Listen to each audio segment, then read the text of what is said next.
Morning, everybody. Beth here, and my heart is just full this morning. I woke up feeling some love, and I wanted to share that with all of you today. So I'm just going to riff on some things that I've been thinking about this morning that I want to share with you, and I'd be interested in your thoughts on this.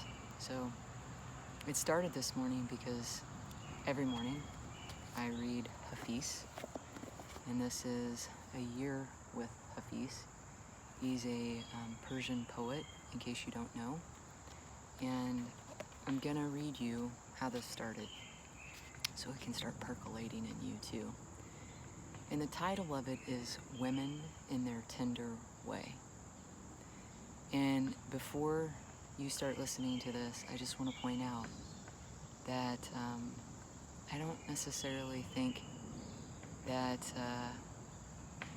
maybe women have a propensity to do some of the things they talk in here, and maybe men do too.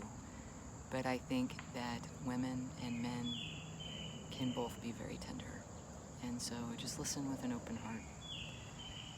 God listens more to women's prayers than men's when women are in their tender way, because often they have achieved with the blessings of earth what a man can rarely do on his own: bring empathy, sensitivity, and kindness into the heart and mind, and make the voice more tender, one's touch more gentle, one's plea more powerful, from it being so sincere.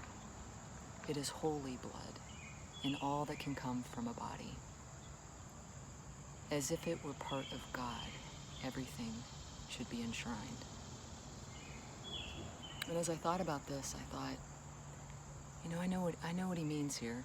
I know that women, for the most part, we tend to be more gentle and tender and kind, and those types of things that we're told in our society to be, and maybe because we're more innately like that.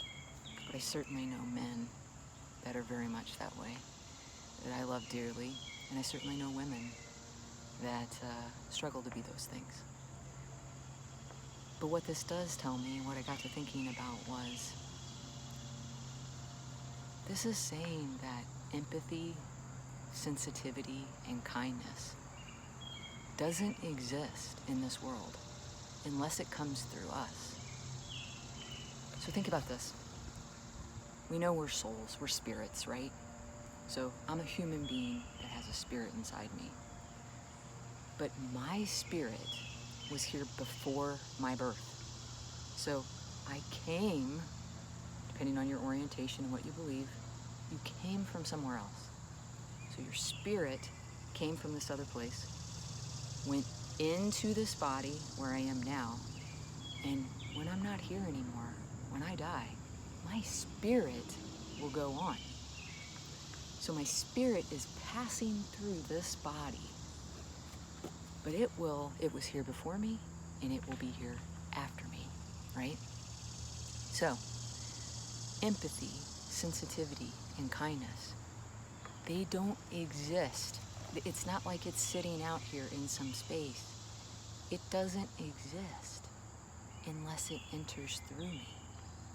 So God gave us not only a body, but a mind. And inside this body, he gave us a heart. And so it's through our heart that we believe that we do these things. But men and women have hearts. Men and women have minds. It's through our decision to be empathetic, sensitive, and kind that this comes out in the world. Everybody has that possibility. So how does this happen? I'm thinking about this, and I'm thinking about light. We all have light within us. Sometimes our light is like just this little speck. I've been there where my light's just this little speck. And then other times I've had light that just fills me. And what we know now is that we have emotions, and these emotions actually increase or decrease our light. So we've talked about before love. By the way, love is one of the only things, there's two things that all religions agree upon. That there's something else that exists. We can't necessarily agree on what it is, but there's something else that exists. And that love is the most important thing. Okay? So if we believe that there's something else exists, but we don't know what, right? And this is just if you don't know what. If you do know, bring that around you right now. But that love is the thing that we all agree upon. It unites us. Love is an energetic frequency of 500 or above. So when you're feeling love, this is why you feel so buoyant, so light. It's a metaphor, but it's not. Because inside you, love actually increases the energy in you and the light in you. We have this misconception. We think that, think of it this way. When you look at your body, you think, oh, there's no light in there. There couldn't be light in there. It's all closed up. It's definitely dark, right? But look at it this way. When I go into another room and I turn on the lights and I leave that room and I shut the door, if I were just to look at that room from outside the room, I'd be like, oh, that room's dark because I can't see the light. But that doesn't mean that there's not light in that room, right? The light's on. There's light in that room. We just can't see it. It's like that in our bodies. We have light inside of us, and because we can't see it, we think it's not there, but it is there. And love and other positive, good emotions like empathy, sensitivity, kindness, which we interpret as coming through the heart, but really it's through our body and our mind, right? And so if we think about this, if we just keep it simple, everything that's going on right now in our life, this is an opportunity for us to be light in this world. That's what this is about. I've heard people talk about waiting for beyond this, or somehow that, it'll be better once this isn't going on. And I'm like, wait, right now, this is an opportunity for us to show love to ourselves first, because we feel so many emotions and it's hard to stay in that space of love, to other people who are really hurting right now. I listen to people afraid. I listen to the anger and finger pointing and blame, and I'm like, wait. Sometimes we're all out here, anytime in my life where I've been blame, culpability, anger, frustration, when I put that out here, I forget. We've been given a life in this relationship with this entity. And this life and everything that we believe is about our soul, our spirit. The only thing I can do right here, right now, is attend to my light. If I can protect and amplify and understand how and pay attention to when my light is the brightest, that's what we have to give to the world. And if I do that, the people around me, maybe they'll do that. Maybe that will inspire somebody else to do that. These acts of kindness that we offer to each other and empathy. So I would say, one of the things I've done is